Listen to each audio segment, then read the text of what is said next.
Análise política, com Orion Teixeira.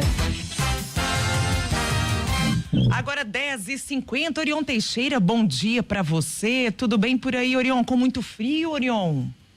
Tudo bem, Maria Fernanda Cinido, bom dia para você, Lu e ouvintes espectadores da Band News, prazer voltar a falar com vocês. Um pouquinho de frio, mas o sol tá chegando aí.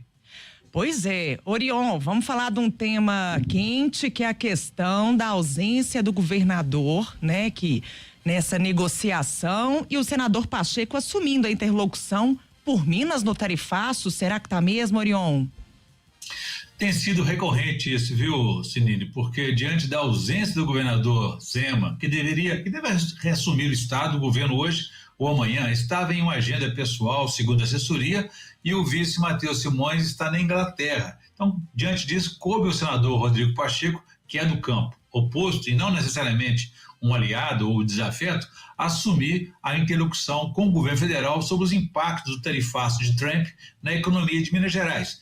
Já aconteceu isso também em outras ocasiões, como tem acontecido na negociação da dívida de Minas, em que Pacheco assumiu um protagonismo que deveria ter sido do governo do estado. Bom, ainda ontem, em Brasília, Pacheco se reuniu com o prefeito de Sete Lagoas, Douglas Melo, e com o presidente do Sindicato da Indústria de Ferro Gusa do estado de Minas Gerais, o Sindifer, Fausto Varela Cansado. Com relação aí, o tema foi a discussão sobre a indústria de ferro Gusa, um dos setores mais relevantes aí da economia mineira.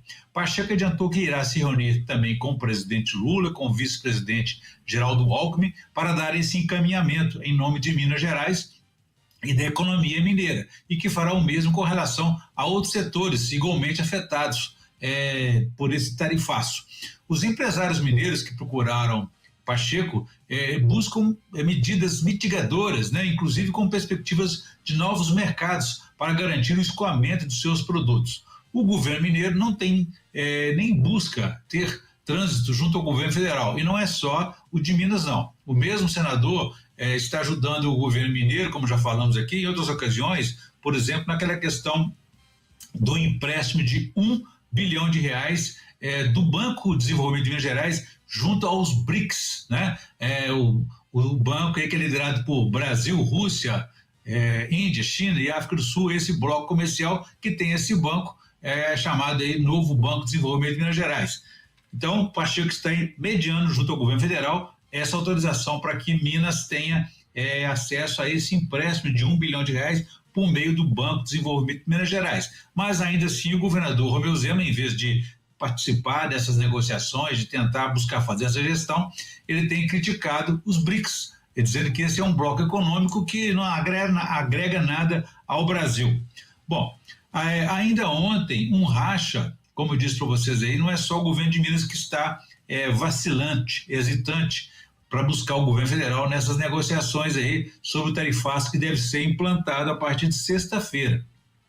Ainda ontem, um racha entre os governadores de estado provocou o cancelamento de uma reunião que aconteceria hoje com o vice-presidente da República, Geraldo Alckmin, que é o negociador oficial do governo Lula junto aos Estados Unidos. Então, a reunião do Fórum de Governadores, que contaria com a presença de Alckmin para tratar do tarifaço, ela com todos os produtos brasileiros sobre esse tarifaço, ela foi cancelada devido então a esse baixo quórum. Então, na reunião contaria com representantes das 27 unidades de federativas do país. Cada estado mostraria de que forma será impactado, né, com essa sobretaxa de 50% imposta pelo presidente americano Donald Trump a partir dessa sexta-feira. Além disso, havia a intenção de nomear uma comitiva de governadores para acompanhar o vice-presidente nas tratativas diplomáticas com o governo norte-americano. Mas os governadores de alguns estados mais ricos do país, ligados à direita, como Romeu Zema, aqui de Minas, Tarcísio Freitas de São Paulo, Cláudio Castro, do Rio de Janeiro, e Eduardo Leite, do Rio Grande do Sul, descartaram participar da agenda. Outros, como Jorginho Melo, de Santa Catarina, sequer respondeu ao convite. Então, entre os principais chefes de estados da oposição ao governo Lula, apenas Ronaldo Caiado, de Goiás, havia confirmado a presença. As reuniões de Alckmin com os chefes dos governos estaduais devem ser retomadas na semana que vem, quando ele receberá também os governadores do Nordeste, dos quais a maioria aí é aliada do governo federal. Agora, Orion, de que forma o governo federal está lidando com essa possibilidade do tarifaço? Ô Lu, há 2 dias aí da implementação da tarifa de 50% dos Estados Unidos sobre as exportações brasileiras, a partir dessa sexta-feira, o ministro da Fazenda, Fernando Haddad, afirmou que as negociações estão e devem continuar evoluindo. Haddad diz que o diálogo com representantes do governo Donald Trump deve continuar mesmo após a sexta-feira, quando a sobretaxa então começaria a ser cobrada, e que a data não vai significar o fim, mas o sim, o começo de uma conversa. O mais importante, Lu, é distensionar uma situação criada artificialmente, montada sob fake news, né? Quando o governo brasileiro começar a ser ouvido pelo lado de lá, a racionalidade deverá prevalecer na busca do diálogo. O presidente americano, Donald Trump, anunciou então que em 9 de julho a tarifa de 50% sobre as exportações. E na carta endereçada a Lula, publicada em redes sociais, o presidente americano citou entre os motivos de sua sanção o nome do ex-presidente Jair Bolsonaro. Já o presidente Lula afirmou em entrevista ao New York Times, publicada hoje, que trata com máxima seriedade o anúncio da tarifa dos 50% sobre os produtos importados do Brasil, a partir de 1º de agosto, mas que isso não vai significar subserviência. Diz que trata com respeito, mas quer que o Brasil também seja tratado da mesma forma.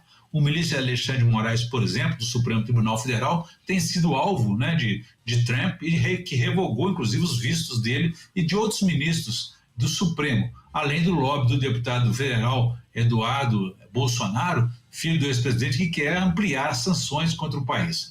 Lula diz reconhecer o poderio norte-americano, mas que o Brasil não negociará como se fosse um país pequeno contra um país grande. Ou seja, o Brasil não aceitará um ultimato, muito menos nas condições políticas rebaixadas aí de Donald Trump. Tá certo, Orion. Obrigada. Um abraço para você. Boa quarta. Um abraço a todos. Quem quiser saber mais, pode consultar meu blog, www.blogdorion.com.br. Abraço, façamos um bom dia. Façamos.